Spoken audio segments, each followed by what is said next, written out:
व्यासपीठ आणि माझ्या उरलेल्या सगळ्या माता भगिनींना ही कविता समर्पित.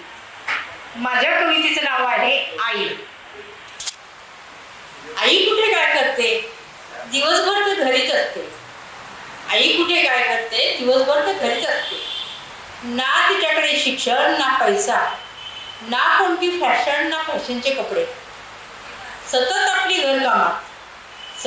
घरकामात तिच्याकडे पाहून मला नाही दया वाटे मज की आजच्या ह्या युगात किती हुशार असतात बाळा. कपडे तरी किती फॅशनचे, वेशभूषा आणि केशभूषा किती भारी भारी. एसफेस इंग्रजी बोलतात, कशा करतात नोकरी भारी. एसफेस इंग्रजी बोलतात, कशा करतात नोकरी भारी.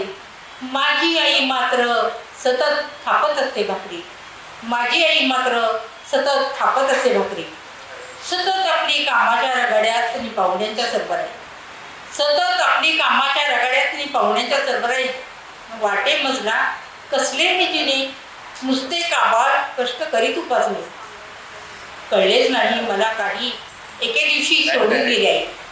कळलेच नाही मला काही एके दिवशी सोडून गेली आई. धाय मोकलून रडावेसे वाटले पण रडूही आले नाही. धाय मोकलून रडावेसे वाटले पण रडूही आले नाही. आई असताना आई मात्र मला कधी कळलीच नाही. आई असताना आई मला कधी कळलीच नाही. घर सुटलं पण आठवण कधीच सुटत नाही. कळले